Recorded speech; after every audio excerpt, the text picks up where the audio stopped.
shins, with her shins, with her shins, with her shins. When the crowd gets fussy, when the floor gets dusty, when your blade gets rusty, with her shins, with her shins. When your room smells funny, when a hex takes your money, what's gonna save you, honey? Just with her shins, with her shins. All you witches and all you old magicians, it's time to start listening to with her shins, with her shins.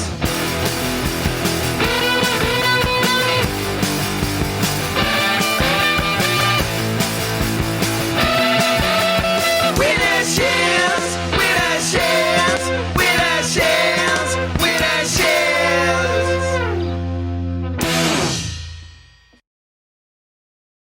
With her shins, with her shins, with her shins, with her shins.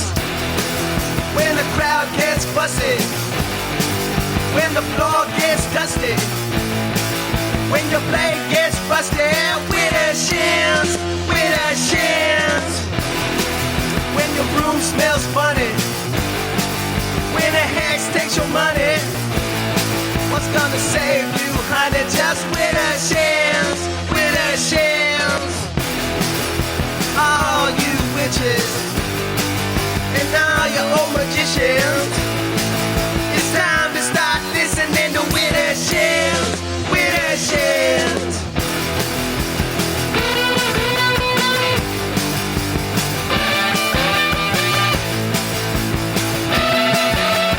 With her shins, with her shins, with her shins, with her shins.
Widdershins Radio. Widdershins.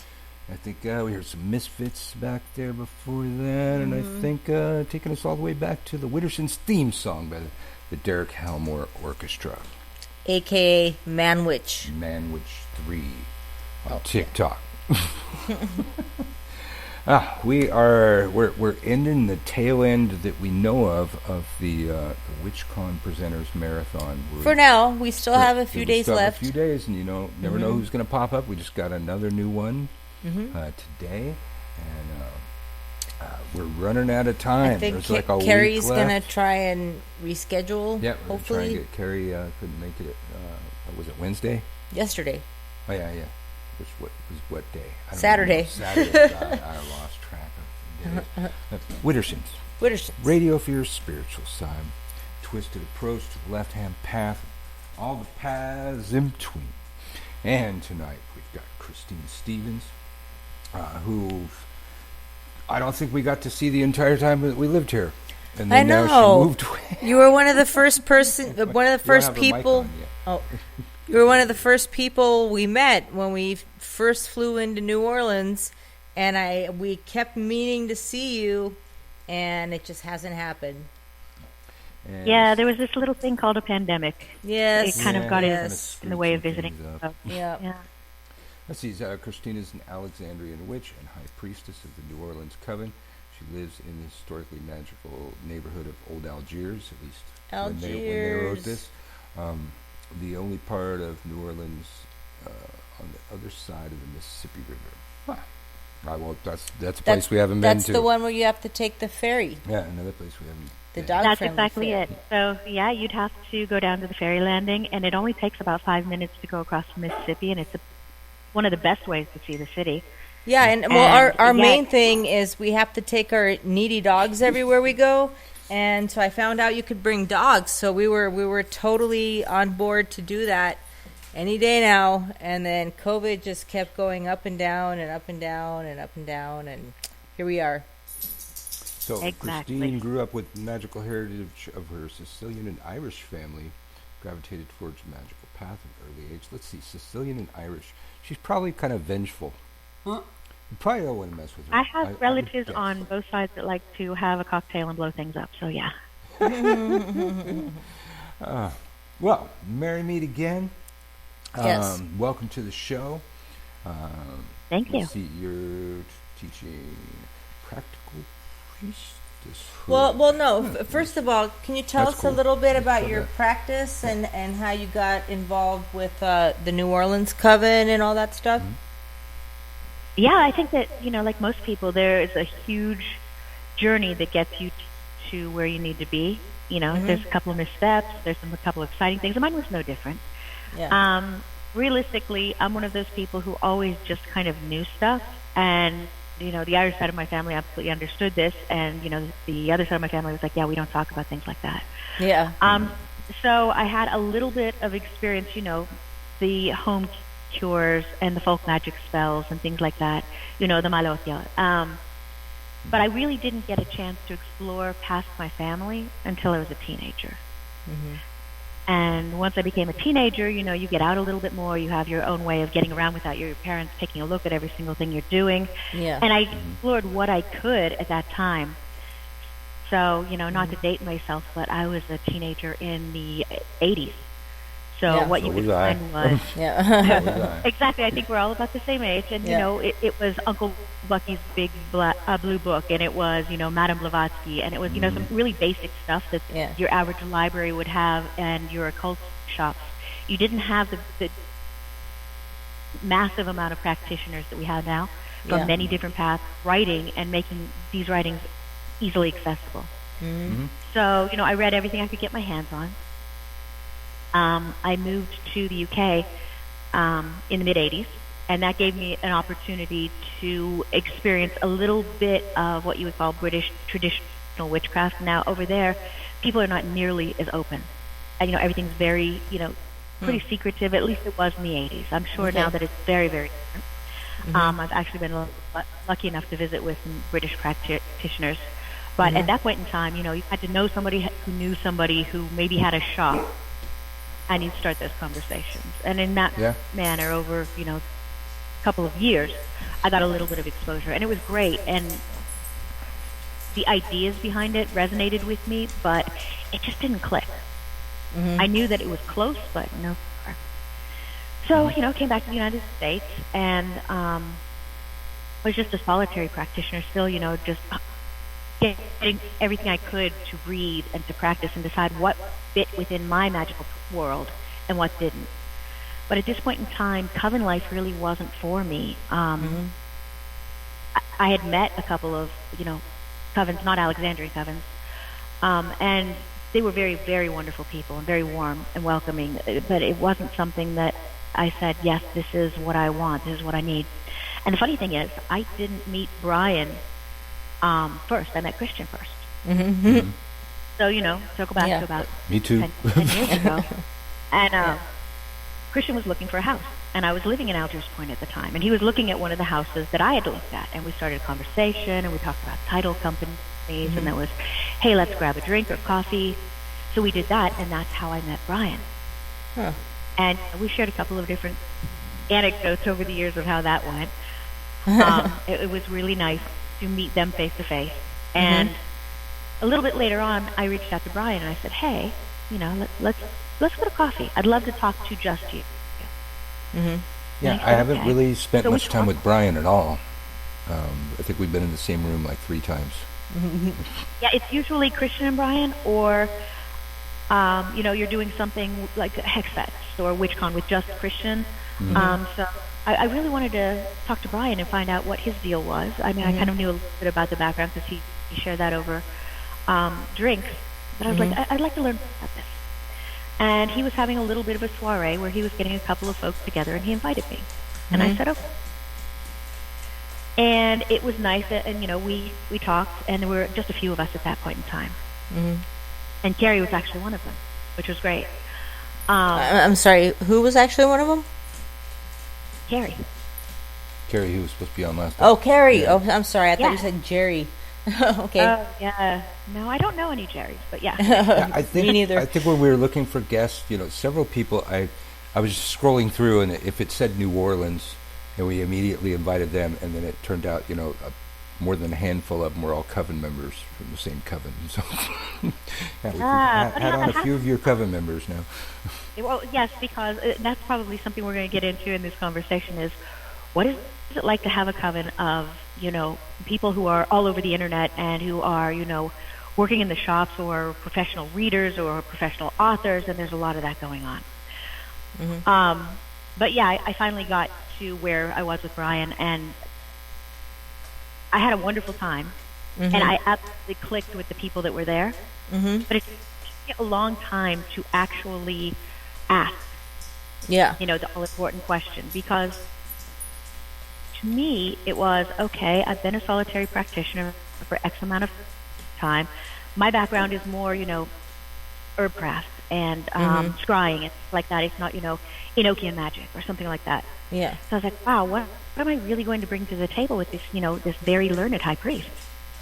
And, he and I talked and talked and talked. And finally, I just couldn't imagine not doing it. So I said, I asked Brian, will you initiate me? And he said, of course I will. Aww. Which was nice, because I didn't know that he was just sitting there waiting for me to ask, which was a good feeling. That meant he and I clicked up also. So it was really great. Yeah. And the rest, as they say, is history. So at the beginning, it was really just, Carrie and Brian and I practicing, and things grew over time. Oh, it started out with the 3 of you? Yes. Okay. It started out with the 3 of us, and we just kind of moved from there. And then, as you mentioned, several of the people who have either been on the show or are about to be on the show are also coven members also. We tried to get and what I learned... So how long ago did this start? Like with you, Carrie, and Brian? I want to say 5 years ago. Okay. Yeah, so I had already been in New Orleans for a little while before I officially met Brian and Christian, because at that point in time, Christian wasn't living here full time. It's when they were looking to move down here. Oh, yeah, you said that. So, because it was I just wondered how it works in your system. So you were the high priestess, or you're the high priestess, and now you moved So how does that work? You got to come back for certain things, or somebody else doing it?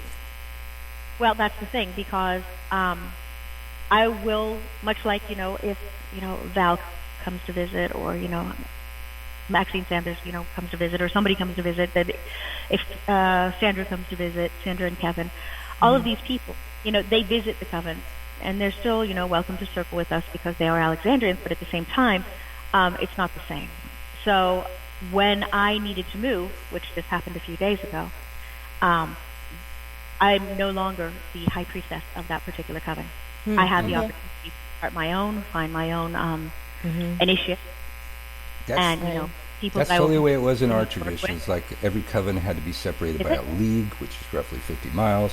You found yourself where there were, where there was no coven, and you were of that rank. It was your job to start one. So. Yeah, that's old school. And that's so 5 years. I think I had an opportunity to learn, grow.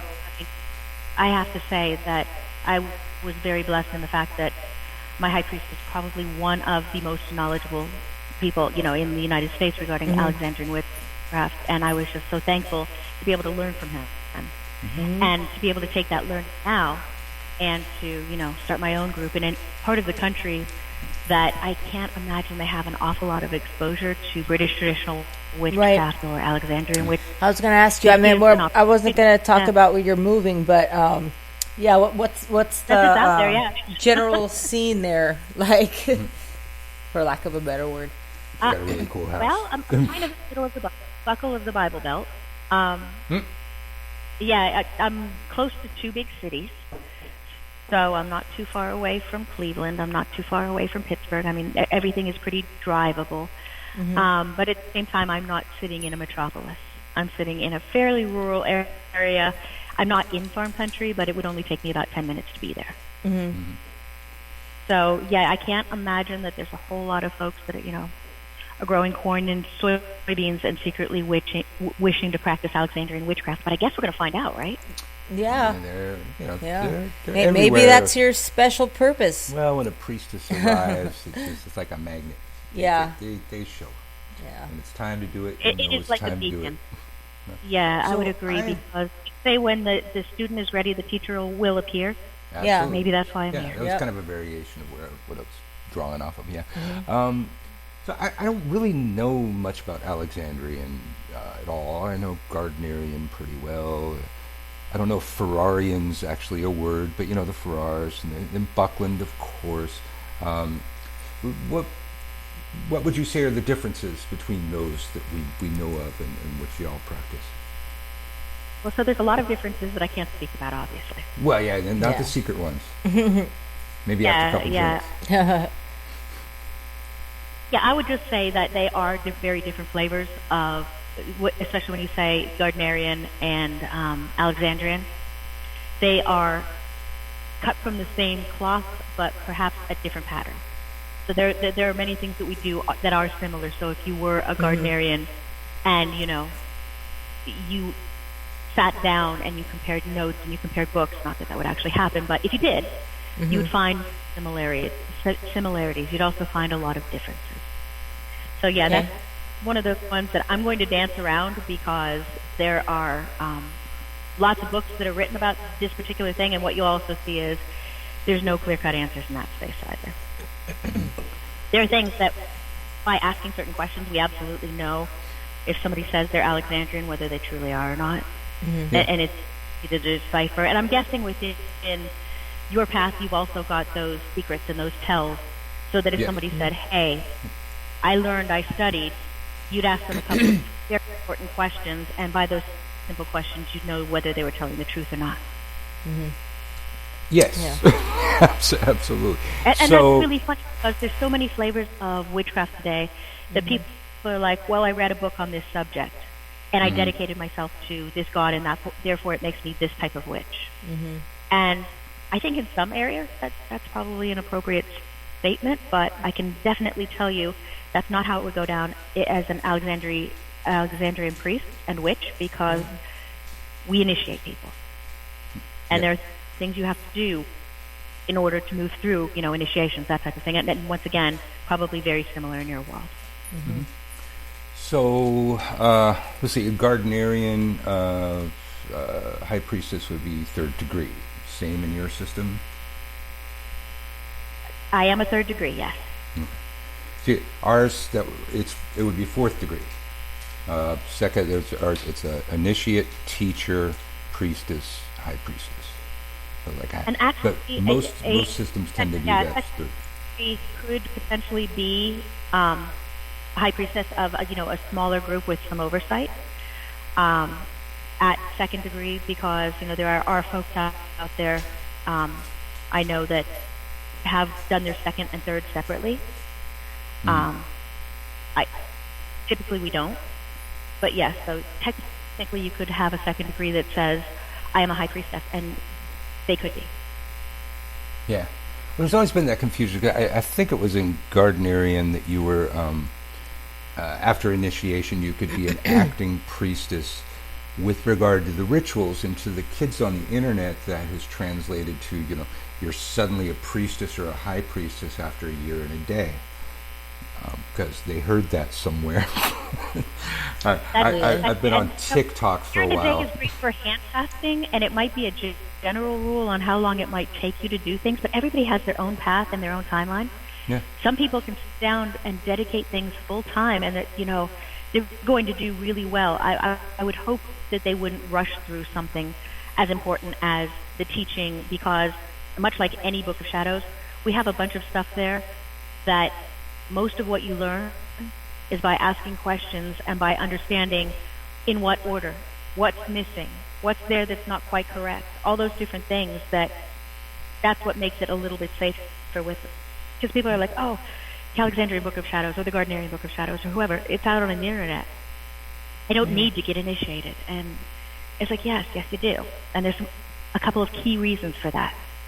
Number one, that initiation and that coming together as a community and to practice with other initiates, I think that gives you something that you cannot do by yourself.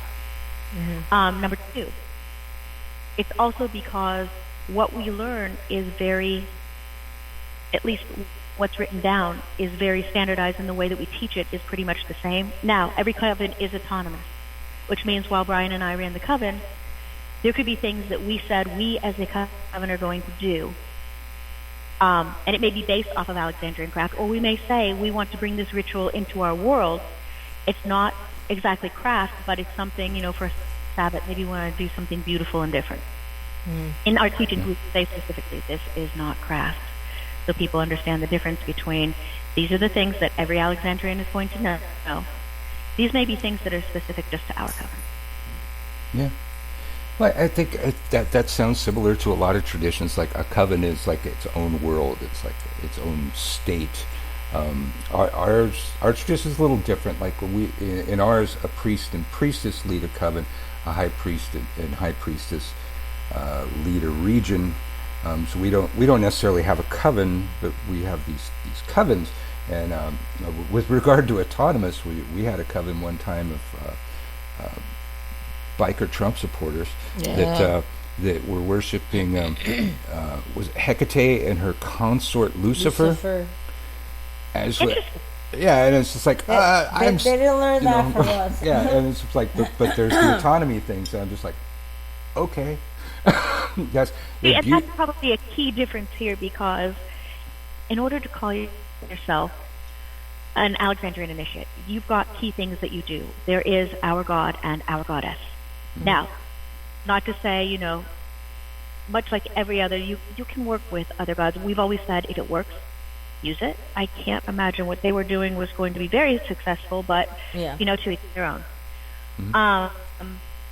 So yes, I don't think you would ever see, you'd walk in, no, I can guarantee you would never see walking into an Alexandrian circle, which you'd have to be Alexandrian, to actually walk into a circle. We don't share with non-initiates what was going on, and you would never see Hecate and Lucifer.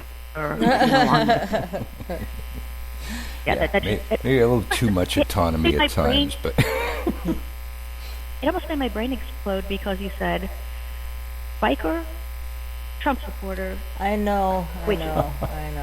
but He was an anomaly. yeah. Yeah. But they gravitated towards yeah. each other. So it's like there's somebody for everybody, you know.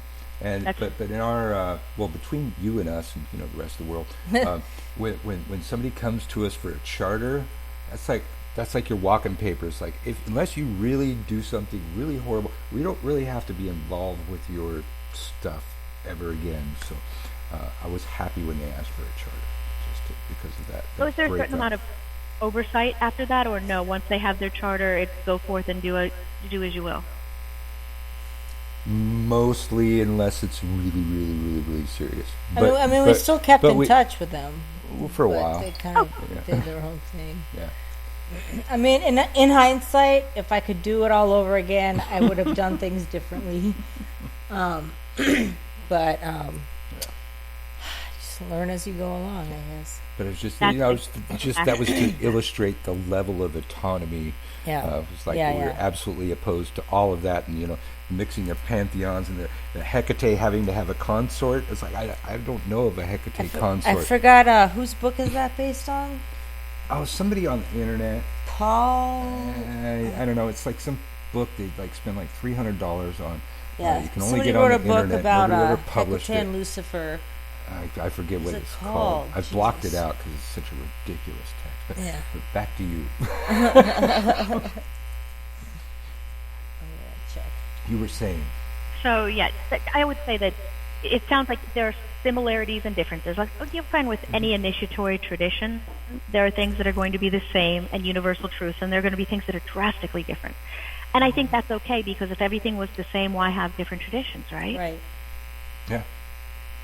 Yeah. It has to resonate with you. It has to click. Yeah. For me, what really clicked with the Alexandrian tradition was the fact that I had the ritual, which you have in any tradition, but it also had this level of,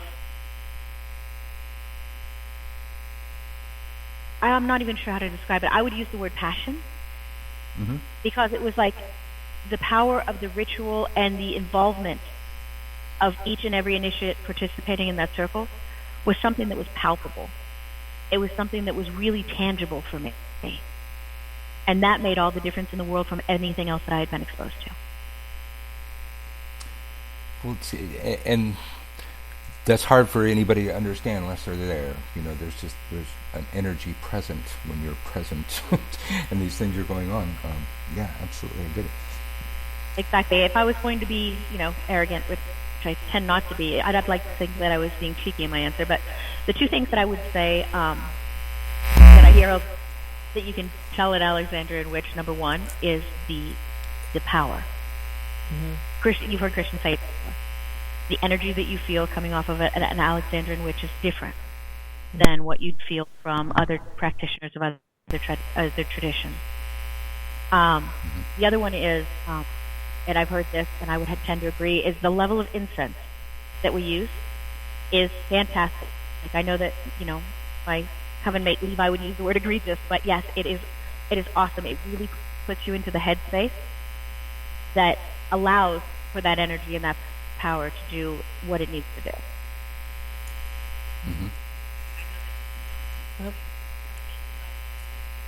I was wondering about something. How long does it generally take from the time you I don't know when it starts? Like, I know you say you don't circle with non-initiates, so how do you go about bringing new people into the coven? I mean, I'm not saying it happens often, but like, how did you get your other members? Well, that's what's funny, because it's very much like I wound up being a member of the coven, and it's not something that's unique to our specific coven. It's an Alexandrian tradition that was started by Maxine and Alex, and it's the idea of the soiree. So a soiree is a gathering of seekers, people who are interested in Alexandrian craft. Okay, so that's what you were talking about with what Brian invited you to, right? Yes, the difference was at that time it was just me. Okay. And that was invited. It wasn't like he invited a whole bunch of people. So it was me and Carrie and one other person and Brian, and so it was a very small group. And that was more of a soiree that they could have it at the house because it was very, very small. Typically, a soiree would be held. We have ours at Potion in the French Quarter, and we've had a couple of soirees, and it allows people that are interested in craft to meet the coven members, in in a non-threatening place, to ask questions. We usually give a talk of some type on basic principles, that type of thing. Sometimes we have guest speakers. When we had a great friend and mentor and high priestess herself, Val Hughes, came in. I mean, Brian and I have learned so much from Val. She came into town to do Hex Fest, and she gave a little at a soiree. The other ones Brian and I have handled, but it gives that anybody who wants to attend the opportunity to. We tend to vet people just a little bit by, having a quick conversation before we send out the invite and password to make sure what their mindset is, so they understand what goes on a soiree, that type of thing. And at that point in time, we give them a password that will allow them to get into the soiree, and they can enter. Some people go to one, and they know immediately. Some people have decided before they show up. And I'm hoping that when they attend, one of two things happens, that either reinforces what they thought, or it at least allows them to take a step back and go, okay, maybe I didn't know as much about this as I thought, and I might want to think about this a little longer. So some people go to 2 or 3 soirees. We tried to have them once a quarter, so we'd have 3 or 4 a year. It wasn't something we would do monthly. I think I saw one online this year. Okay. Like on Facebook or something. On Brian's page, I saw it. Yeah. That actually worked pretty well. It was pretty interesting. I was unsure how that was going to go, but we really had a good time with it. So after the soiree, you usually will have a couple of people that are potential, and you'll continue to have conversations with them. You say, here's my contact information. Feel free to reach out, if you have any questions or anything else. One of the key things in Alexandrian craft is everything has to be asked for. So we would never, ever say, hey, I think you'd be a perfect fit. Do you want to join our coven? Right. Yeah. We'd never do that. So, there have been a couple where we had to finally explain that, everything must be asked for. And we've said it 2 or 3 or maybe 5 times, and finally they're like, oh, will you initiate? And now they're offended because they didn't get asked. Well, I think we have stuff like that where at certain levels you have to ask a certain amount of times. Yeah. And have been ignored. But yeah. Yes, I would have to say that Val has done that to me a couple of times where, I'm supposed to be doing something really important, and I'll knock on the door to come into the house, and she's like, yes, can I help you? And even at my level, I still get flustered. I'm like, wait, what? And she just looks at me, and I'm like, and then I ask, can I come in? Here for it. She's like, oh, of course you can. So yes. There's a little bit of goes on too, but it's nice because that was a tradition. Because from what I've heard from Alexandrians, that are much more advanced in the craft than I am, it was even harder for them to find people to talk to. And we knock on the door, and they're like, "I don't know what you're talking about." And they'll close the door. And it was to find out their level of intent and dedication to what they were there for. And maybe they'd stand there for 10 minutes, and maybe they'd stand there for an hour, but eventually they'd probably do one of two things: either walk away and rethink it, or they'd knock on the door again, and at that point in time, maybe they did it again, or maybe they let them in the door. Yeah, I think they did that in Fight Club. Now, there's an analogy you don't hear every day. Yeah. Alexander. Wow. I can't wait.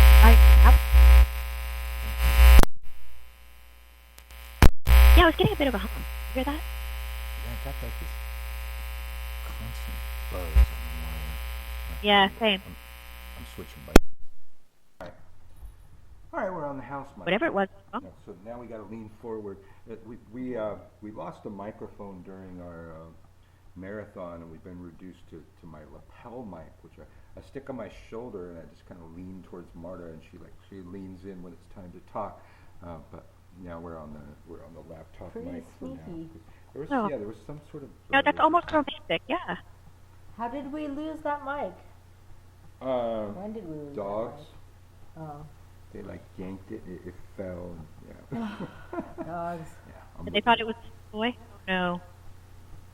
But we need to get some new stuff anyway, so they just helped us out is all. Yeah, they're trying to There tell you us go. that we need to up our game. Up our game. Like we don't even have headphones. Well, sometimes we get an echo from Skype, and but one time we used headphones, and even though it makes no sense, the echo was worse with headphones. That's funny because I'm wearing headphones right now and a boom mic, but mine are wireless. So yeah. Yeah. We were watching Christian Day's show the other day, and we put it. It was on YouTube, and they give you the option to like put it on your TV. So we put it on the big screen TV, and he's got one of those circular lights that goes around the camera, and we could see it in his eyes.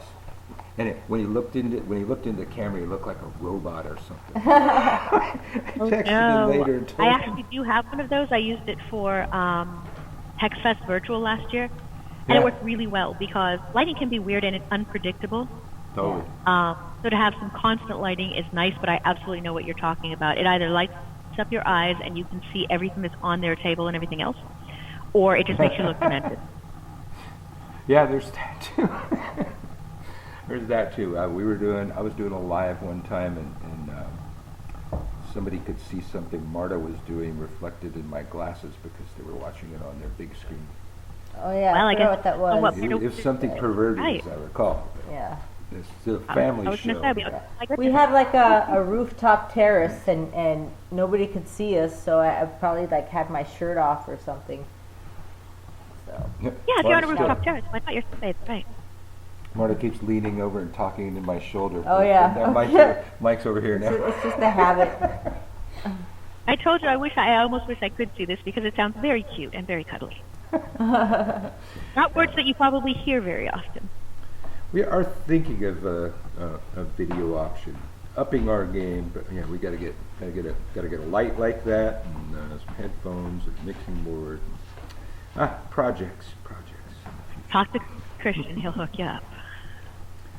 So let's see, where'd my page go? Practical priesthood, keeping the magic in a mundane world. Christine's Yeah, teaching, how about if I tell you Saturday, why I March decided 6th. that one instead of what I typically do? Mm-hmm. Because I'm not sure if you've been to the last couple of HexFests. I know you've been to at least a couple because I've run into you and Marta before. Yeah, but when you typically, were like coordinating it, like the first time the first in-person Hex Fest I've been to. You got us on the bus to the riverboat and everything. So I didn't know what to do. The shuttle. Yes, Yeah. shuttle. Yes, shuttle's important unless you want to try and lift it or Uber it. So yes, that was very good, and it was great to finally meet you in person, both of you. Even though I haven't been over to your house yet, at least I know what you look like, and I've talked to you face to face. Yeah. I know. I kept meaning to we were have gonna you have over such a for housewarming- coffee, and then everything just kept going up and down. Oh, we were gonna have a housewarming party. Oh yeah, so we many had big plans. Yep. You know what? So you've moved to New Orleans, which is an incredibly magical city. I will never feel the deep and strong power of another city like that. I mean, every city has its own energy, but that city, wow. I mean, everything that they say about it and then some is all I can tell you. And I'm sure you're starting to explore that yourself. Yeah. But yeah, for you to move I in was the middle definitely gonna of count on you pandemic, for like the 411 of all the cool places to go. Like we haven't been to Algiers or, I mean, really anything like besides our neighborhood and where Christian is and the French Quarter, and well, the good news is that's about it. I have a complete multi-page itinerary. Yeah. Because, when you live in New Orleans, everybody and their little sister goes, hey, I'm coming to New Orleans. What should I do? What should I eat? Where should I stay? What do I want to buy? I have a massive file that says, good. here's the coolest place See, to have cocktails. I Here's knew where you I wanna knew eat. I was Here's- asking the right person. Yeah. So hopefully you can come back and visit like, a couple times a year or something. Oh, I'm absolutely planning. I'm going to be back in April. I mean, I'm going to be back in, like 6 weeks. So, Okay. and after that, depending on what goes on, I'm planning for HexFest. Planning for Halloween. So yeah, definitely as many times as I can get back there. I've got enough friends, and of course, New Orleans has fabulous hotels, it won't be a problem at all. Totally. Yeah. Well, we, the Hex Fest that we made it to, I don't think we saw anybody's workshops. No. Spent most of our times at I mean, Potions. it's our first and only weekend in New Orleans, so we just, didn't make it to the 9:30 workshops. Didn't have the kid, didn't have the dogs. Yeah, definitely a vacation. That is the challenge. Yeah, usually the Saturday first thing in the morning workshops and the Sunday first thing in the morning workshops are the hardest because you've either been out on the riverboat ritual the night before, which is wonderful. It's one of the things that I hope we always do when we have Hex Fest because it's just so beautiful and so magical, and for you to get that perspective of the city and the energy and why the water is so important, it's just perfect. So we got a question in the chat room next for morning you. When you're ready? and Saturday we usually have the Dragon Ritual drummers. Yeah. So everybody's dancing and partying and having a wonderful time, which means also the 9 o'clock and maybe the 10 o'clock classes, it's a little bit tougher. But what I can tell you is I've actually had one of those early morning workshops, and I was glad of it because when you're talking to a room full of, 50, 60 people, it's difficult to have any type of one-on-one interaction with the folks. Yeah. But when you have a class that's, maybe 15 or 18 people, it's really great, and the interactivity of the room is different, but in some ways better. Right. Because they're really dedicated. Yeah. We got a question for you in the chat room here. Jamie asks, ask Christine what her favorite way to work with the spirit of the river is. The favorite way to work with the spirit of the river. There's a lot. It depends on your practice, but I can tell you, think about all the rivers through history that were so important to magical people. I mean, if you think about the Nile River, that immediately comes to mind. And if you are in Ireland, you're probably thinking about the Shannon River. Well, the river in New Orleans is absolutely no different. There's an energy there. It's just unbelievable. And to me, having river water, first of all, is like one of the best, most successful things because this is not salt water. This is, fresh water. And this river runs fast. And to me, if I'm doing spell work and I need that message to go far and wide, chances are I'm going to use that river to send that energy and that spell. It's really nice in Algiers Point because I actually have a small area that's the size of a small beach. And although you can't really light a big bonfire down there because, the local police tend to frown on things like that, you definitely can bring a cauldron and you can be down by the water and you can harness the energy of that water in your spell work. You can take everything that you've crafted, you can toss it along the water to carry that message for you because once again, like I said, not only does that water run deep, but it runs far and fast.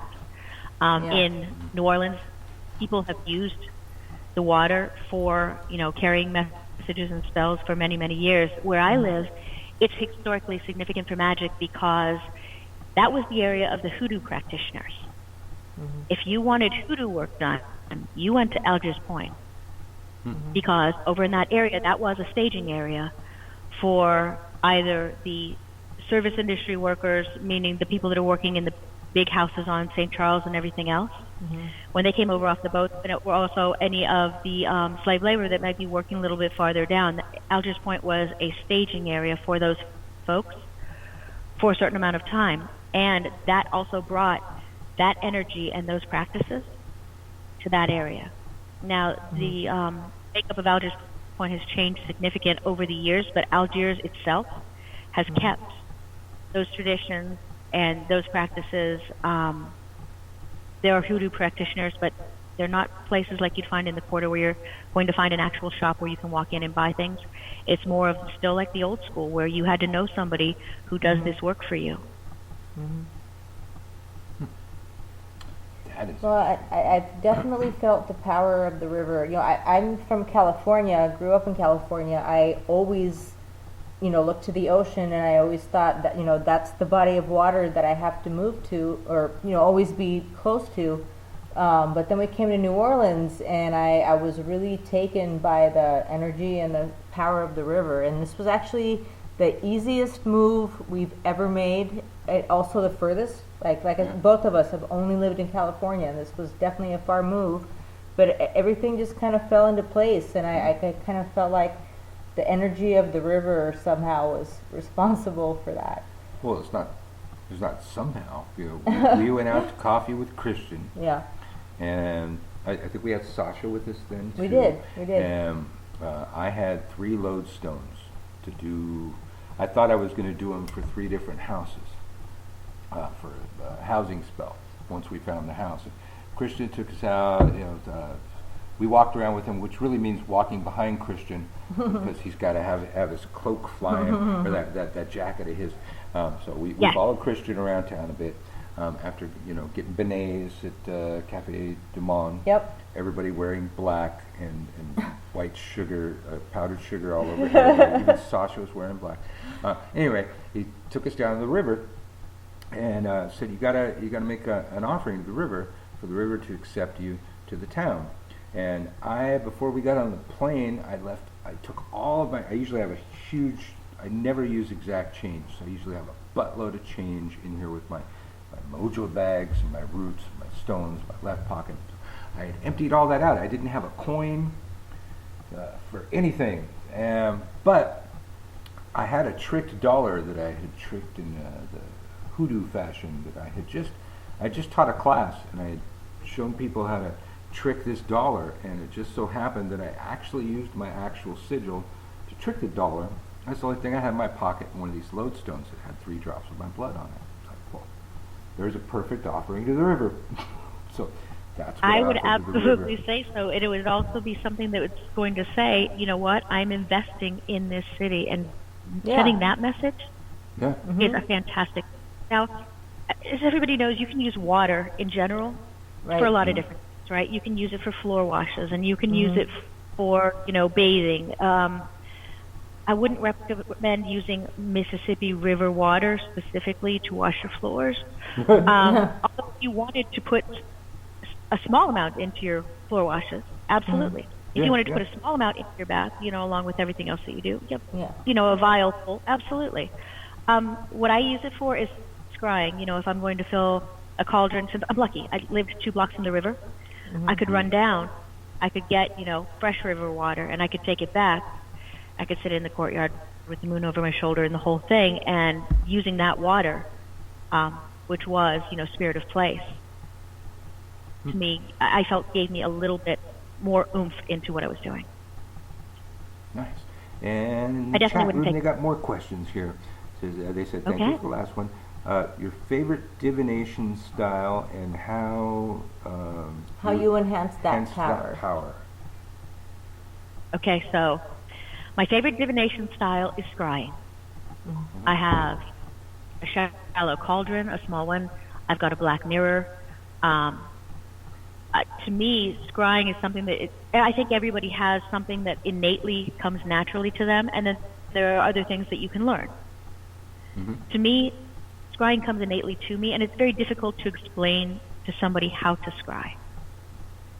Because it's almost like you have to get to yourself where you're right in the right headspace, the things just flow. And that's not as easy. I mean, obviously you can meditate before, you can take a ritual bath before, you can do things to allow yourself to be more open. But scrying is nothing more than allowing everything else to fall away and just focusing on what's there. Do you prefer the way that do you prefer to be outdoors? I do. I always prefer to be outdoors. I would always prefer to use the moon rather than a candle. Yeah, that's what I was thinking. I think it's powerful. I would always prefer to use river water rather than just anything that I can get locally. If I can't get river water, storm water is great too, depending on what type of scrying you're doing. And river also, water's pretty dark, so it should work. Yeah. So those are the things that I do to enhance that. So I had the natural ability to scry. To enhance it, I learned, about things like condenser fluids that you can use to amplify what you're trying to do by using the local water, whether it fell from the sky or you ran and got it from the river, and doing that. those are things that I would do to enhance my practice to get those messages more clearly than I would be able to do all by myself. Mm-hmm. Excellent answers. And of course, you're casting a circle, you're making sure that you're working with your deity, all those things. Mm-hmm. I would assume, because people are listening to Widdershins, that a lot of them do that anyway, but I would be remiss if I didn't say, if you're doing something like scrying and you're leaving yourself open, you always make sure that you're doing it in a proper circle. You always make sure that, you've got whatever guardians that you work with, they're with you also. Good advice. Mm-hmm. All right, should we take a break? We're going to take a little musical break. So smoke them if you got them, or pee, whatever you got to do. And Widdershins, we'll be right back.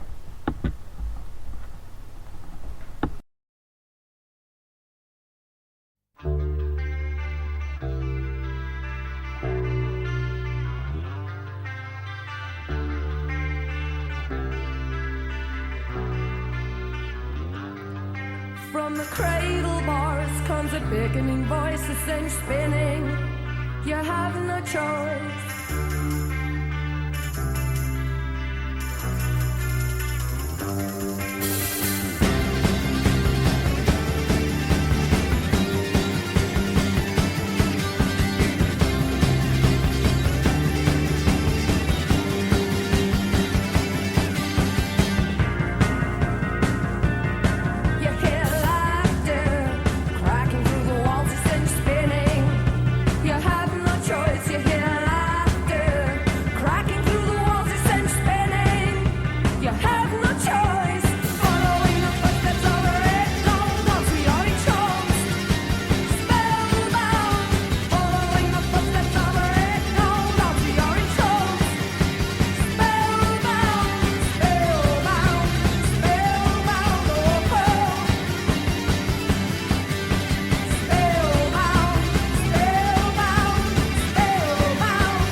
In 1803 we sailed out to sea, out from the sweet town of Derry.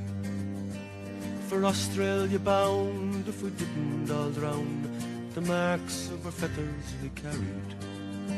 In our rusty iron chains we cried for our wains, our good women we left in sorrow.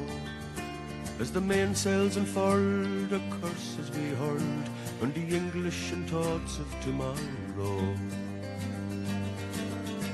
At the mouth of the foil, bid farewell to the soil, as down below decks we were lying. Oh, Doherty screamed, walking out of a dream, by a vision of bold Robert dying.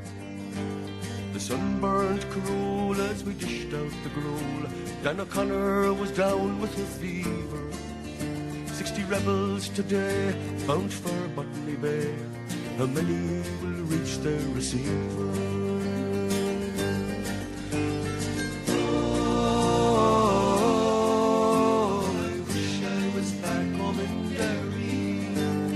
Oh, I wish I was back home in Derry. I cursed them to hell as our bow fought to swell. Our ship danced like a moth in the firelight. White horses rode high as the devil passed by, taking souls to Hades by twilight. 5 weeks out each morning, in our own slime we were lost in the time. Endless night without dawn. Oh, I wish I was back home in Derry.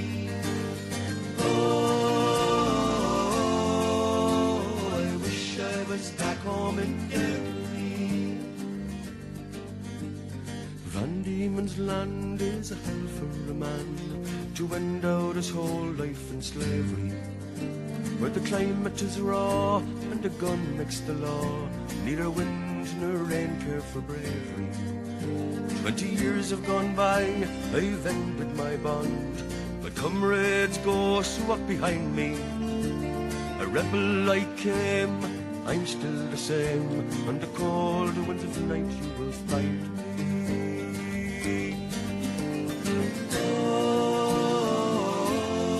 Oh, I wish I was back home in Derry. Oh, I wish I was back home in Derry. Oh, I wish I was back home in Derry.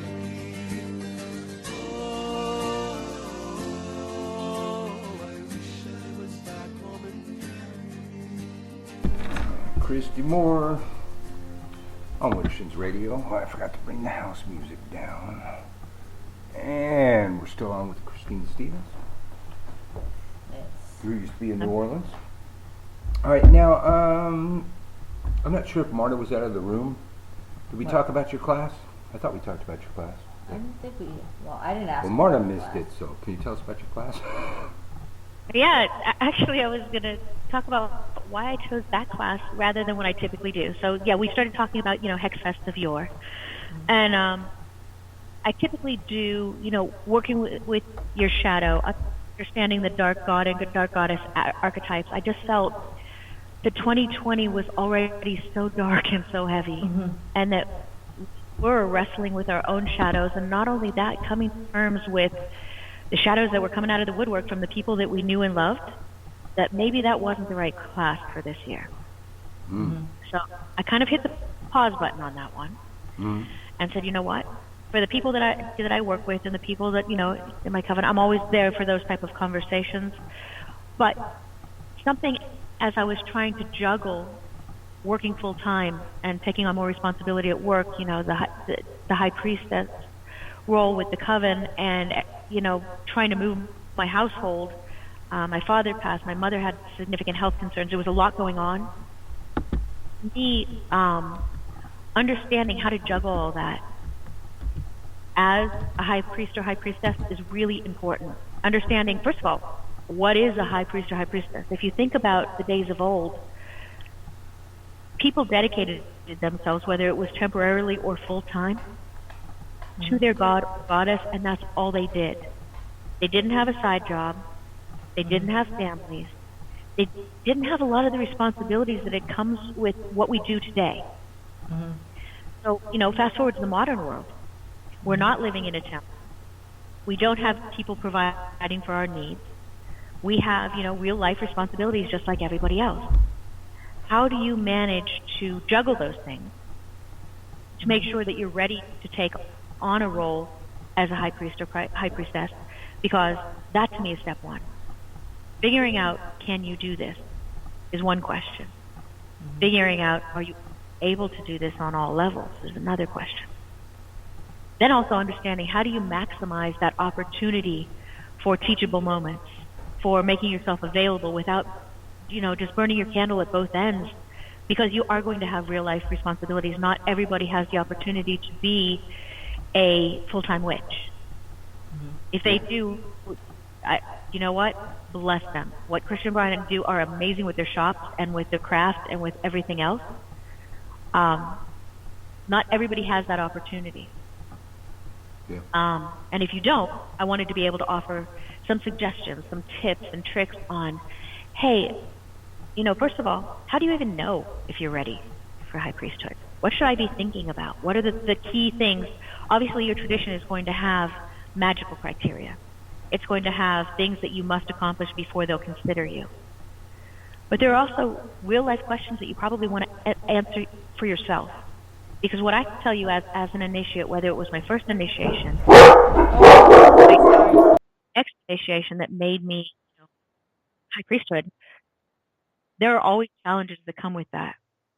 It turns your life upside down in the most mundane and metaphysical ways. And you have to ask yourself, at the point I'm in my life right now, do I have the bandwidth to literally have my world rocked in ways that I couldn't even ever expect?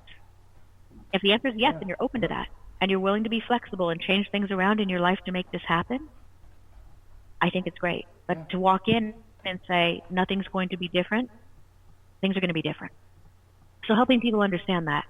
Also understand everything that you do, for the most part, has both a mundane and magical aspect. Something as simple as making a pot of pasta sauce can be a wonderful, teachable moment for the magical community, especially if you're trying to do a class on herbcraft. Understanding the correspondences for everything that's going in that pot, and are they working sympathetically with each other? Are they working against each other? What are you trying to call forth? I mean, there's a reason why the foods that heal people in folklore are the foods that work. Because the ingredients that go into them, the intention that goes into them when you're making them, that's what makes it special. And I think that being able to do things like that, take things that you already know and leverage them as lessons. Because if you spend all your time trying to create the perfect lesson and everything from scratch, if you have that time, bless you. I see the people that make those amazing Pinterest boards in the mundane world, and I'm like, wow, that's so beautiful and that's so amazing. And they make the food and they do the crafts. I don't have that kind of time. So I leverage what I do know, what I have, and I do some research. I try to augment what I already know and bring other things in. That's another thing that's really beneficial is what we do. There's a certain amount of it that's going to be standard because it's part of your tradition and part of your teachings. There's a certain amount of it that is standard across many traditions, and you can leverage that also. And there are lots of sources. What I would say is I would caution you.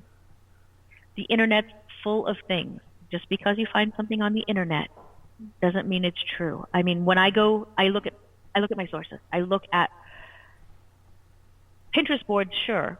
But then if I see something and I'm like, I'm not sure if that's right. I go back to my text resources that I have trusted for years, and I'm like, is this, exactly what I thought it was? Or I go back to my grimoires that I've written and I say, hey, I didn't think that was that. And I look it up and I'm like, either yes, it is the same, or no, it's different. And then I figure out, do I want to move forward with that? It's funny, there's an awful lot of academic research that is involved in, I think, a lot of people's practices, definitely in mine, because you have to read, you have to study, you have to understand what you're doing and why you're doing it is even more important. So I like that whole practical aspect of what do you do in the mundane world to bring the magical to as many things as you can? What can you do to teach your coven? What can you do to teach yourself? How can you, in the small ways, be bringing craft into your everyday life? And how can you take that and bring it to your initiates? And that's what I wanted to do with this class. That sounds like quite a class, clearly. You people, you need to sign up. If you haven't signed up, hopefully everybody's listening to us has signed up for WitchCon by now. I mean, come on. If you don't have $95, there's people teaching money magic in there, and you'll have the $95. So you know, just take a chance. But like Christian was saying the other day, you're going to get the largest digital occult library that anybody could imagine for $95, man. It's right around the corner here. March 5th to the 7th. Bring the magic to you. Join the largest online magical conference in the world, featuring over 100 witches and conjurers, coming to you by live stream video from across the globe. Watch classes live and then watch on demand whenever you want. March 5th to the 7th, Brian Kane, Christian Day, and the Hex Education Network present WitchCon Online. WitchCon Online presenters are the preeminent masters of the magical arts and hail from across the rainbow spectrum of occult and spiritual practices. Registrations limited to 1,000 attendees, and like a week ago they passed 500. So y'all need to get on this. Or, yeah, it was over a week ago. Yeah. So y'all need to get on it if you haven't gotten on it. It includes all live videos, classes, rituals, and performances, as well as access to the recordings of every class after the event has ended via our on-demand library, so you won't miss a single magical moment. See, when we came here for Hex Fest, we didn't have that option. So we missed everybody's workshop. Friends of mine had workshops, but they had to have their workshops at 9 o'clock in the goddamn morning after we went out, partying until 4. So we didn't make it, but we would have made it if they'd had virtual back then. Attendees and fans will love our live shopping in our virtual Vendorium, featuring powerful ritual tools, signed books, and exquisite jewelry and handmade spellcrafts. Our virtual meet and greet lets attendees and fans alike meet and chat with presenters live on Zoom. It's a great way to know your favorite teachers. And we did that last time on Hex Fest, and we spent a lot of time. We were on Zoom like every day, pretty much. Mm-hmm. Right after the Stay the Fucking Home last show. Year. Yeah. WitchCon Online is live streamed on the Hex Education Network on Crowdcast, a web-based platform with no need to download an app. Seriously, people. $95. It's right around the corner. The virtual Vendorium, the meet and greet. Just the people we met in the meet and greet. Those were epic. Mm-hmm. And we, contrary to some haters out there, we haven't met an author on the show that's presenting at HexFest that was forced to present at HexFest by their publishers. But as a WitchCon presenter, I signed a contract. I believe it's the same contract that I signed for like HexFest. And, it requires me to share the show on my social media, or share the thing on my social media. Right. They don't say how many times. So we here at Wittershins, we're trying to go above and beyond the call of duty to where we have met that contractual obligation more than any other presenter at WitchCon. We even had 2 shows in one day. We even had 2 shows in one day. We've met all these cool people. It's been great. We learned that Fiona Horn had an all-girl punk band. We haven't played them tonight, so we're going to do that in the next musical break. We learned that Fiona Horn had an all-girl punk band when she was 18 years old. And so that's I think the 3rd band that we have permission to play on the show that isn't a copyright infringement. And we don't really care about the copyright infringement, but we got permission to play The Mothers with Fiona Horn. So we have her entire 12-inch and the single. We just met very cool people and learned very cool stuff, and even had a couple people to our house. Yeah. Who came over. Yeah, Ellie came over. Yeah. Ellie came over. Excellent. That's really good to hear. No, I'm glad that WitchCon came about, because I love HexFest. Don't get me wrong. I love meeting people and, just experiencing all of it. But like you said, Michael, at HexFest, it's the best thing is everybody's there. The worst thing is you have to play rock, paper, scissors to figure out which class you're going to go to, because they're all so good. Yeah. And when we're gone, we're gone. Additionally, not everybody has the opportunity to fly somewhere else. Not everybody has the opportunity or the wherewithal to, put themselves up in a hotel and everything else that goes along with that. When you think about WitchCon, I mean, first of all, it's less than $1 per class. That's what I keep saying. Yeah. Additionally, you don't have to pick. That was always my biggest thing, because as a presenter, I still go to other people's workshops, and I love doing that. The thought that I can now sit there and I don't have to pick. I have access to all of them, and I can view them whenever I want, a couple a day. If there's something that I remember that I want to go back to, I can do that, because it's not a once and done. You have access to this as an attendee, and that to me is huge. So yes, if you haven't got your tickets for WitchCon from the 5th to 7th through March, definitely go out there and do that. Michael, I don't know whether you typically place links and things in your chats for how to get tickets to WitchCon, because I'm not sure everybody knows exactly where to go to get them. WitchCon.com, y'all. Thank you. WitchCon.com. And I think I was recording classes today, and then we did a TikTok live for a while, and then before that was the State of Fucking Home show, and I've been talking about this all day. It's like there was a name, WitchCon, and they hadn't done anything with it in a while. And Christian Day asked the woman that owned WitchCon, "Hey, can I use that?" She said, "Well, yeah, cool, but there's these other people, almost a year ago, they were talking about maybe using it, possibly, maybe." But Christian Day's just got a way of making shit happen. I remember when he first came up with the idea, he asked me like a couple days later, and the thing was already up to like 75 presenters. By the time I talked to him, he just makes stuff happen. And that is the power of do. Yeah, absolutely. It's the magic of do, and he bought the domain name, and now he's already talking about next year even being bigger. And think about it, it's like, Laurie Cabot's not going to fly in, Silver Ravenwolf's not going to fly in, and if they did, he'd have to pay them a lot more. but the people, Paul Barrow. It's like my two favorite herb magic Paul books Barrow's in the world. Hex Fest. It's Hex Fest. Yeah. I'm sorry. Okay, so Paul Barrow's maybe going to fly in.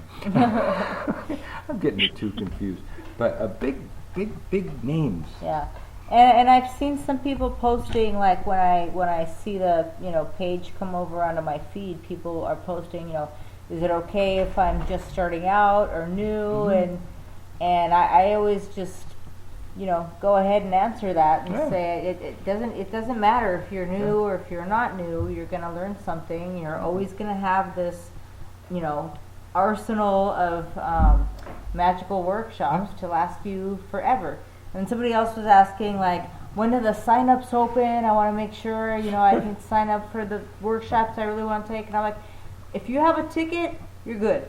Like, you don't have to worry about sign-ups. You get all of them. Just have your Mark, ticket. I love the fact that you brought up is it okay if I attend if I'm just new? Because to me, that's so important. It doesn't matter if you're a non-magical person and you're just interested in the topics, or you have a magical person in your life and you're trying to understand more about what they do or, their practice. There's going to be something in there that's going to help you with that. So if you have the opportunity to do this from the safety of your own home, where you don't have to be, concerned with viruses and things like that, and you have the opportunity to play it and replay it and maybe take some notes, this is gold. Yeah. Well, and some of those, maybe you rewatch those later when you have more experience and it makes more sense. And there's a lot of stuff on there that you probably never heard of before, or like different approaches, to the same thing. Absolutely. I know based on a lot of the people who we've interviewed, I was going to take their workshop regardless, like sooner or later, but people doing really interesting things that I wasn't even familiar with. Absolutely. Yeah.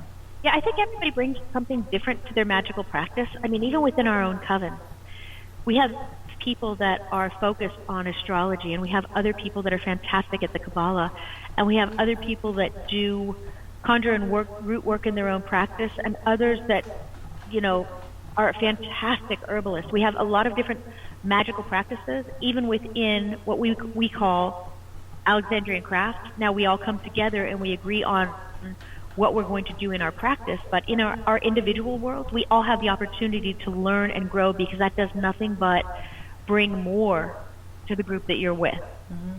Yeah, got to keep learning. That's why, I love watching that's all why I of the keep videos. teaching. Teaching is the ultimate learning experience.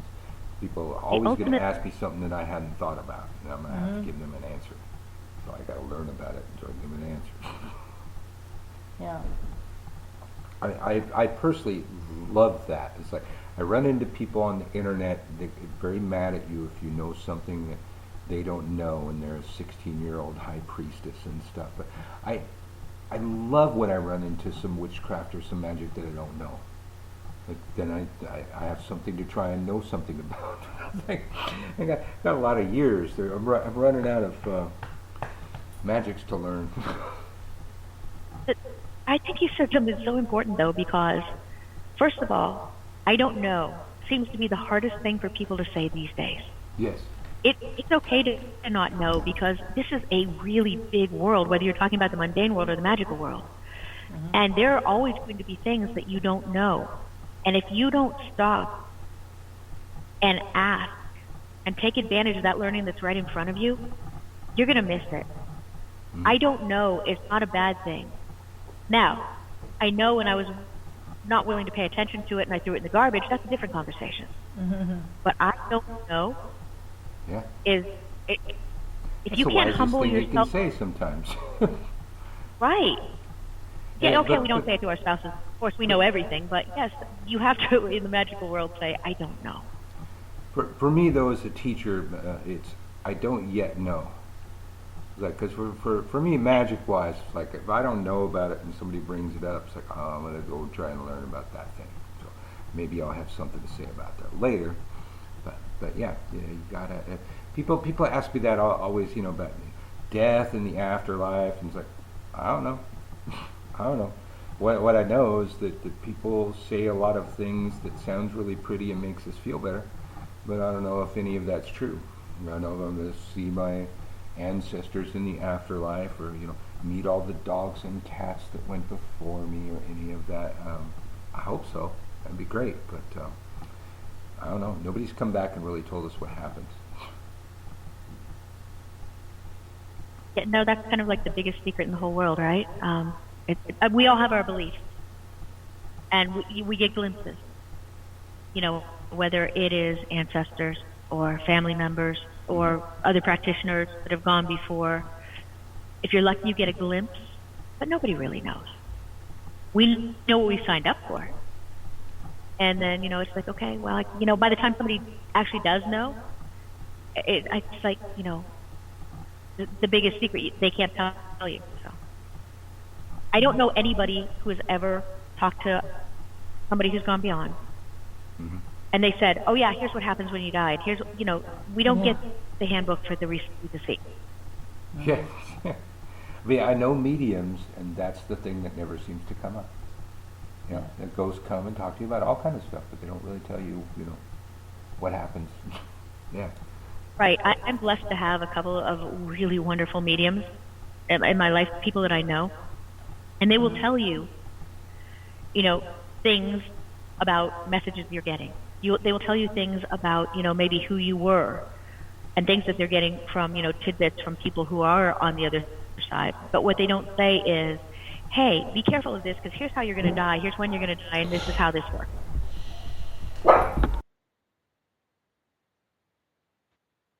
I had to mute our mic. The dogs were getting ready to go off. Oh, maybe not. Maybe it's past. We've got an extra dog here. We got Kirk's dog visiting. Oh, you got three there now? Yeah, we got Pickles staying with us for. You have today. Mr. Pickles at your house? Yeah, Yes. we're watching him. Mr. Pickles and Mojo have I'm been so playing jealous. like crazy. How are Mojo and Pickles getting along? Are they good? Yeah, they originally, Mojo was kind of territorial at first, and I remember, I could see Kirk having second I think thoughts. she's asking how No. Mojo's feeling. in Oh, general. Mojo! Oh, Yeah. he's great. He's got so much spirit and so much energy, and usually wears Azzy out. last couple days have been like a vacation for Azzy. Yeah, because he's Pickles playing is with like Pickles. Mojo's annoying little brother now, so he's Pickles don't getting have his an off karma. switch, huh? Mr. Pickles. So there's a little bit of extra noise. It seemed to be like almost every time we went on the air, like right when we were interviewing or introducing the guests, the dogs would bark at the door. It was like clockwork. Yep. Somebody walks by at like 5:15 every day or so. Like children who act up for company, you know it's going to happen. So you just let it happen. In this day and age where we're all working from home and we never leave and our pets are just used to us hanging out, they're going to, you're going to hear pet noises. And like, as long as I don't hear people snoring or I hear toilets flushing, I don't think I care. Yeah, we've seen a lot of things in like, people's background where they have, a bunch of like papers in a pile and unopened mail and stuff. There was a woman that got interviewed by the BBC with a big dildo on the bookshelf. That was first of all, the thing's going to collect dust. It's just a bad idea. But I know. I was thinking that too, man. Hopefully going to wash that. So are you able to incorporate Sicilian magic and Irish magic into your practice? I have some, folk magic that I still kind of keep around because it's very sentimental to me. Mm-hmm. And also because I believe the moloch, or as they say in America, the moloch, it works. Yeah. It absolutely works. You're wondering whether, something's on you, it's going to tell you pretty quickly, And yes, every there's somebody. Italian And the woman funny knows thing how is, to throw it. Exactly. And Probably they also every know how to Latino defend it. woman, really. Yes, I would say that that's one of those things, whether it's, Italian or Greek or Hispanic, there's always going to be the thing that says we understand what the evil eye is and here's what we do against it. Yeah. Well, if we look at the popular charm against the evil eye, the blue eye glass things, that tend to be like Middle Eastern, those regions where or that you see comes the from. ham with the hand in it, it has the eye right in the center of it, yes. So there's a lot of different ones just like that. And I have both of those hanging in my house, by the way. Or I shortly will be because everything in my whole world is packed up in boxes right now. So yeah, in a couple of days I will have all of my things. And Well, I think You know the feeling. I forget how many years ago it was. Ronnie James Dio, who apparently gets credit for the figure hands in rock and roll. He talks about he got that from his grandmother, who was always doing that to people in the market. Yeah. And how much do you love that little boy went, that is the coolest thing I've ever seen. Yeah. Go Nana, get him, right. Make that the symbol of rock and roll. Yeah. And now it's universal and associated with rock and roll. Mm-hmm. So are you still in the same time zone as we are? I think she's an hour behind. So a lot of things have changed for me. First of all, I'm an hour ahead of you now. Okay. And number two, I'm now going to have 4 seasons. This is going to be really interesting. So the things that I grew, that I used for magical, medicinal, or culinary purposes in New Orleans, are not things I'm going to have access to here unless I create, a special room in my house. I'm going to do what I can, but I'm also going to have a very visual representation of the turning of the year where I really don't have that in New Orleans. It's funny because we'd have the witches from England or Wales or whoever come in, and they're like, how do you do this? Because you don't see the crocus poking up through the snow, and you don't have the, the leaves turning, and we're like, no. It's much like the magic in New Orleans. It's more subtle, and yet it can be more powerful. We had, when the frost comes in or when the freeze comes in. We have when certain foods are available. And we kind of, so we still look at the fauna and the flora. It's a lot more subtle than what you will get in a place like this where I have snow outside still. Very shortly, I'm going to see the spring flowers pop up. I'm going to feel the warmth and the growth. I've got deer in my backyard who are kind of, doing their deer things, but I also have hunters that are trying to do their things to the deer. So yeah, I've got the whole circle of life going on where I really didn't have that where I was in my courtyard in New Orleans. I should, I got to show you the picture. She sent me a picture of her place. Really nice. Who? Oh, Christine? Yeah. Oh, cool. Yeah. A lot of room. You had to Yeah, go. If you had to leave New Orleans, at least you got a really nice pad. If I had to leave New Orleans, the place that I'm in it's beautiful. It really is, and I'm going to do a lot with it. So yes, if y'all want to come up and visit, I have more than enough room. Feel free. I'm about 45 minutes from the Rock and Roll Hall of Fame. There's lots of things to do. So yeah. Yeah, we saw you were there yesterday. Checking in, yeah. Yeah. Yes.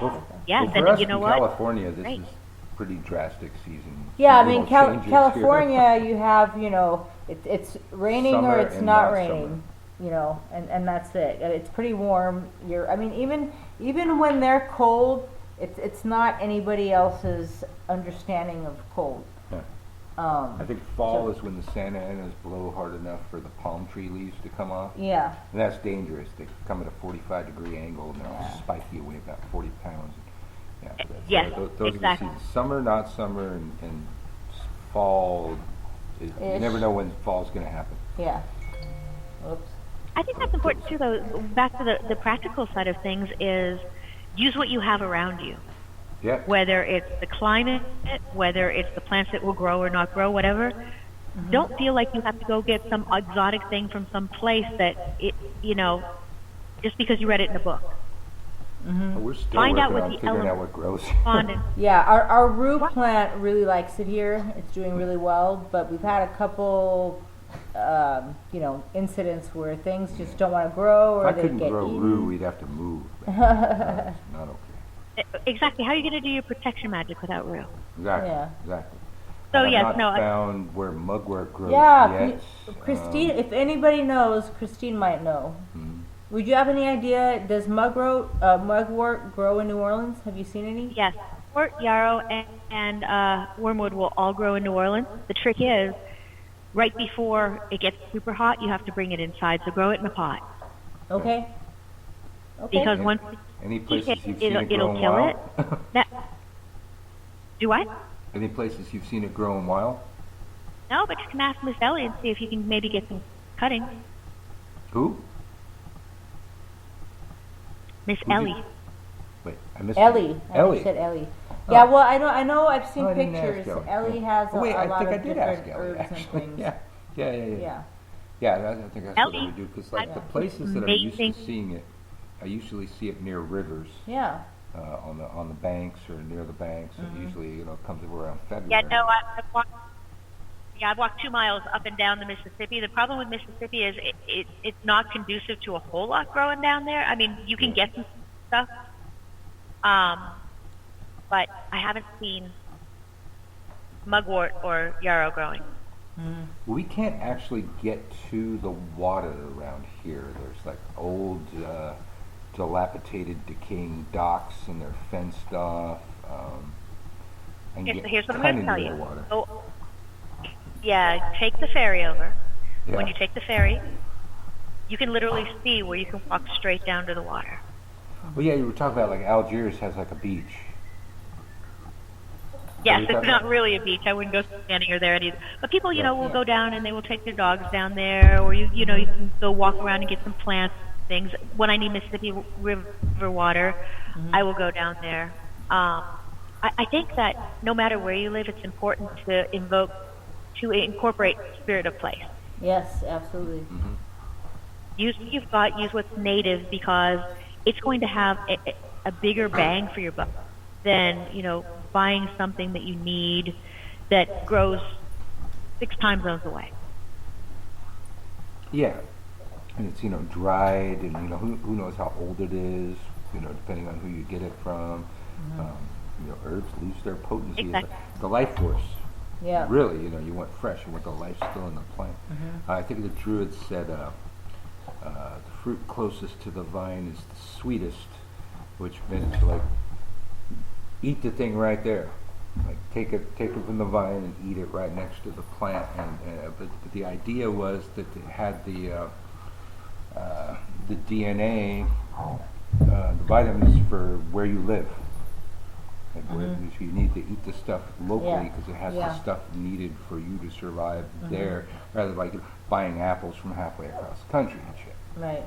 You know what? As magical people, I think that's really important, because one of the things that we as Americans don't do as much is eat local.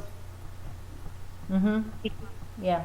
Or use local, because that's important. Sure, I can get mangoes, in February, but it doesn't make sense because, like you said, Michael, it's been on a truck forever. What does it actually have left in it when it finally gets to you? It's no different with magical elements that you're using, with living things like herbs. If you can grow it, and you can grow it in local soil, it's going to be powerful. If you bought it and it's been sitting in a bag for 3 months on a shelf, and then it travels to you for another week, and it's been in many people's hands, and it's cellophane, what do you think it's like when it finally gets to you? Absolutely. I just noticed over here in the chat room, somebody's asking about shadow work and everything that she's reading about shadow work is boring. How does Christine recommend working with the shadow? Oh, there's a question. I like that question. So, when I teach my classes, whether it's the dark god or dark goddess archetypes, one of the things that I focus on is what the shadow truly is. Whether you study Carl Jung or you take a more magical aspect, look at this. What the shadow is that part of yourself that you really don't want to talk about at family gatherings. Everybody wants to talk about the things that they do good and they're really proud of. They don't necessarily want to talk about the things that they've done or the way that they think that maybe they think they can't bring up in polite company. Until you incorporate all aspects of yourself into yourself, you're not going to be as magical, you're not going to be as focused, as powerful as you could possibly be. Here's how I explained it to my teenage daughter as she was growing up. I said, so, as you get to be an adult, you have this box under your bed. And this box contains everything about your life. And everybody wants to open that box and they want to show them all the shiny, amazing things and the trophies. But there's also all that other stuff that's in that box. You're able to look at those things, the good things, and say, yeah, that's me. And I did those things. And you're also able to take out every other thing in the box. And you say, yes, that's also me. And I did or said or thought those things. You don't understand what you're truly capable of. And if you're not willing to understand that shadow nature of yourself, the universe, the gods, they're going to be bringing things to you, and it's going to be a subtle knock. It's going to be like, hey, you might want to pay attention to this. And you can ignore it. As you get older, it's going to be a more insistent knock. And if you still ignore it, that lesson is going to come to you in a way that you probably are not going to be wanting, just because, for whatever reason, this is very important for your personal and spiritual growth for you to understand this lesson. And people do spend a lot of time hiding from this aspect of themselves, either because, there's trauma associated with it and everything that went along with some of these things. There's also healing with it. Because when you take those things out of the box and you truly look at them, as hard as it was, and I've had, things that people have brought to me at HexFest, and they and I were in tears because it was humbling that they were willing to share something that personal with me, and also at the same time that they were willing to live through what was going on. Understand that things happen with a reason and things happen with a lesson, and it's rare that something happens where it doesn't also give you something else. Maybe you needed that toxic person to be ripped from your life so that you could move on and you could grow. Maybe you needed to stop that toxic behavior because you were hurting yourself and people around you. Doesn't mean it was pleasant. It was probably awful. I'm sure it was heartbreaking. But that's what happens when you don't work on shadow on your own. It just builds and builds and builds and builds and builds and builds until finally you can't ignore it anymore. And that's when some really painful lessons come in. Maybe you needed to leave that job because you had a much better opportunity waiting on the other side. Maybe you didn't know that you were capable of being such a wonderful person or such a magical person until the people that told you you shouldn't, you couldn't, don't, were no longer people you talk to every day. Doesn't mean you don't love them. Doesn't mean they're not still part of your family or your circle of acquaintances. It's just what do you let in? What do you let affect you as you're starting to move and grow as a magical practitioner? Well, in the chat room, I hope you liked that answer. That was good. Yeah, that was kind of a lot. It's something I'm very passionate about. So, Yeah. I'm sure she didn't want a short answer. Right. Yeah. I mean, how do you do a short answer on shadow work anyways? Yeah. That was as short as I could make it. And you know what? I do work with some of the goddess archetypes. I can tell you that my personal work a lot has been with the Motigu, which makes sense. Because I'm a person that used to be a mouse, and I learned how to be the mouse at Lord. I didn't get any bigger. I just got, louder, more focused. And not just focused on me, focused on people who really needed my help. And all of a sudden I understood that although I've been working with the Motigu for so long, maybe something I needed to pick up the pen, because teaching is, number one, an act of defiance in its own right, because what we're doing is counter to what social norm.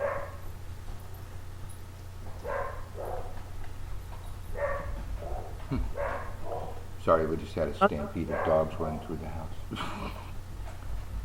I understand. Were there other keeps a safe distance, but he does back him up. I think they're all barking at a squirrel together. It's a bonding experience. or hey, a whatever cat, I don't know.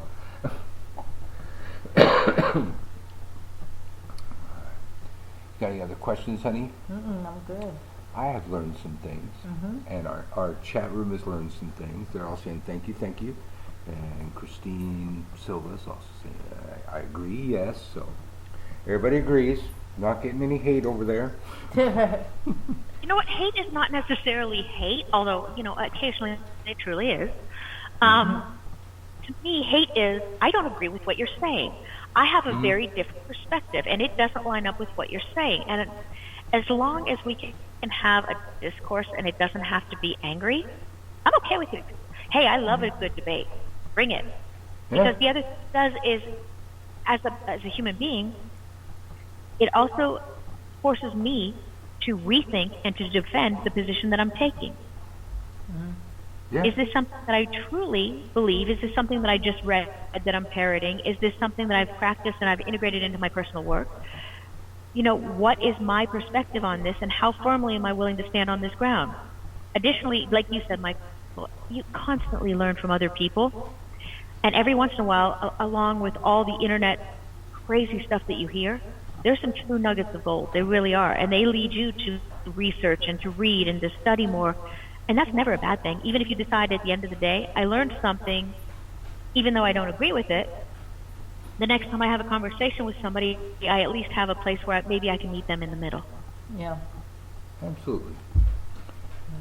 Well, you got anything to plug? You got a website, sideline you're doing, or?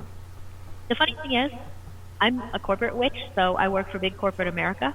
Yeah, you're saying that. At this point in time, I don't have a website. I'm not writing a book, although I would love to, and Christian and I have talked about it. It's just, I don't have the bandwidth right now. And I don't have a website because, the Google. What I would say is, people know how to reach out to me. I usually leave my email, which I guess, you know what, I'm not going to change it. My email right now, and people can reach out to me. You can feel free to share it in the chat if you want, Michael. It's the same one that's on my Skype handle. People can reach out if they want, if they have questions. I usually give it at the end of my classes and presentations anyway. That way, if they send me a message, they're more than welcome to, and I'll answer what I can. What I can tell you is I don't do spells for folks. I don't do readings for folks. There are many, many qualified practitioners that do that. At this point in time, I just don't have the bandwidth to. Makes sense. Well, Christine, thanks for coming on. I'm going to see you at WitchCon. And Yes. you all are going to see her at WitchCon too, right? Especially you in the chat room, chatting her up like that. And one of these days we'll have you over Yeah. for brunch or coffee or lunch or Pass through dinner or town something. Yeah, definitely. Okay, until I get there, go to Elizabeth in the Bywater for breakfast. Yeah, we Yes. love it. We love it. Right You've around the been corner. there? Yeah. Oh God, yeah. Okay. Yeah. We haven't been there, since COVID, but nowadays they seem to only be busy on Saturdays and Sundays, and they have a lot of outdoor seating, which we need because of the dogs. Yeah, So they used to we're not talking have about going outdoor there- seating, so Yeah. it's actually Right. better for us now. We're talking about going there on a Monday. Yeah. There always seems to be plenty of seating available, but yeah, we really miss that place. Yeah, it's great. Wonderful place. Yeah. So yes, when I come back in April, we will catch up for coffee or a cocktail or something, and it'll Or be we can wonderful. go to Elizabeth's. Yeah. You literally. Maybe we'll go to we can- Elizabeth's, We can walk there in 3 minutes. Yep, yep, right here. And it was Bywater Bakery. We just had the Go Cups Yes. breakfast. Oh, those are epic. That is the biggest challenge I'm having up here. I'm living in a place with no go cups, and I constantly want to take a drink outside, and it's just not working. Well, their Even their worse. Took go us a while to No get used to that. Yeah. Delivery. well, their Go Cups are scrambled eggs, cheese, Grits. bacon on top of grits Yep. in a cup. Oh, epic. Yeah, breakfast in a cup. Yeah. Yeah. Absolutely. All right. Well, hopefully we'll meet again. Or Yes, you'll be here for absolutely. Hexfest or one of those things. But it was great having you on the show.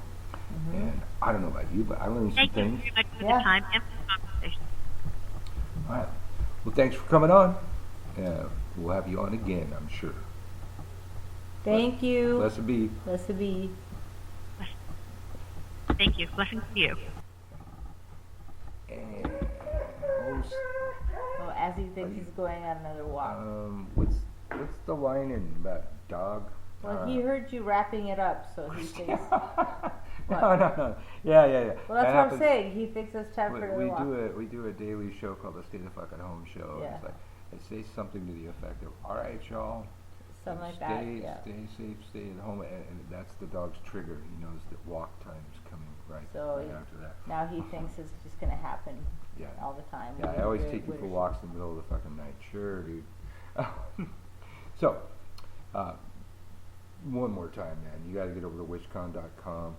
We've only been able to interview just a handful, a smidgen, a sliver Yeah, of the there's so presenters. many of them. And we got one more that we know of coming on tomorrow. But you got to check out this epic list for $95. If you don't have the $95, use a credit card. You'll get the $95 after you learn all the money magic that so many people are teaching over there.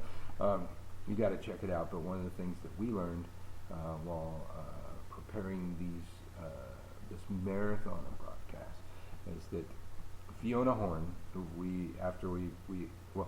before we even interviewed her and having read her bio, we dubbed her the most interesting witch in the world. And of course, her all-girl punk band when she was 18 years old, it's got to go on that list. And they gave us permission to play all this stuff. So we're going to, I think we're going to close out the show with a bunch of the Mothers with Fiona Horn. The Mothers. Check it.